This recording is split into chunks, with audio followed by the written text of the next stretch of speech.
Kemet and the Bible. Same human fear, different costume. Before we talk about faith, let's talk about fear. Not boo fear, the older fear, the one that lives under every civilization. What happens when you die? Who judges you?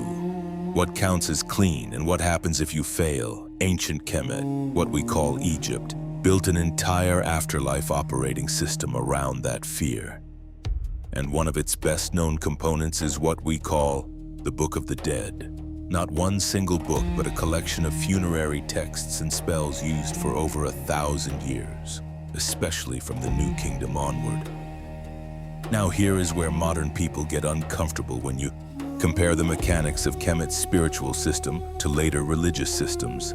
The same bones keep showing through, not because one copied the other like a student cheating on a test, but because humans keep asking the same questions and power keeps giving the same kinds of answers. Water, cleansing, and entering a new life. Christian baptism becomes the doorway ritual. Water is cleansing rebirth, entering covenant, leaving an old self behind. And historically, baptism is already central in the earliest Christian movement. Kemet also treats purity like a real force, not a metaphor. In Egyptian temple and funerary religion, cleansing is preparation to approach the sacred, to pass gates, to survive what's coming. Different theology, same idea. Water isn't just water, it's permission. And once you see that, baptism stops looking like a totally unique invention and starts looking like a familiar human move. You want access to the holy? Then you must be washed into it. 10 Commandments versus the 42 declarations of Ma'at. Here is one of the sharpest comparisons. The 10 Commandments are largely framed as commands. Do this, don't do that. A law code, a standard from above. In Kemet, you get something psychologically different in spell 125. The deceased speaks before judgment and recites a list of things they claim they did not do, often called the negative confession or declarations of innocence. It's 42 moral claims addressed to 42 assessors. So instead of thou shalt not, it is I did not, I have not, I never. That is a different moral posture. Less, I obeyed because I was ordered.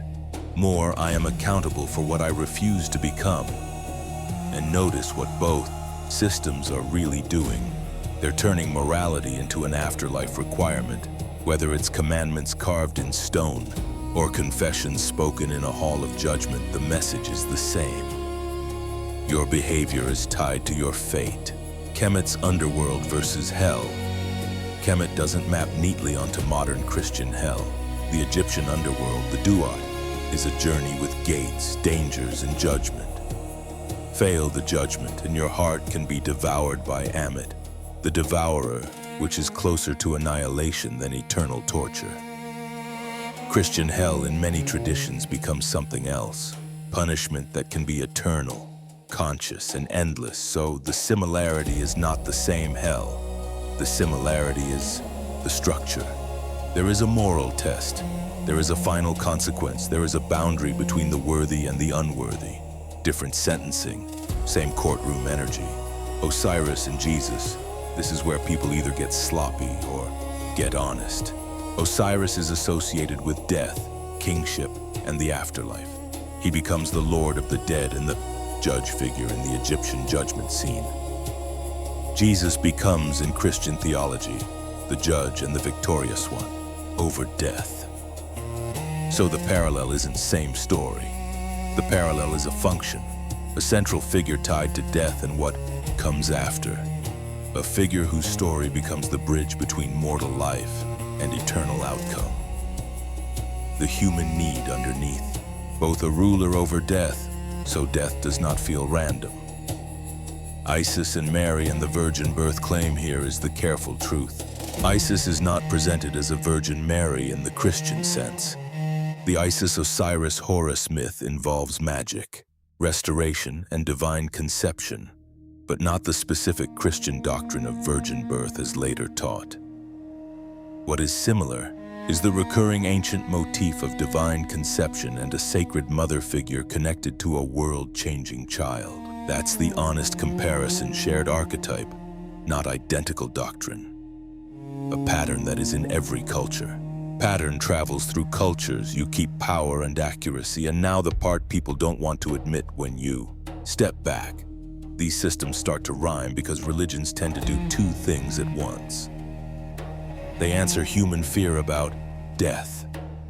They build social order using that fear, because fear is effective. Fear scales. Fear creates compliance. Fear makes people behave even when no one is watching. So whether the words are commandments, confession, judgment, salvation, purity, or weighing, the machine underneath is familiar. Live right, because something bigger is keeping score.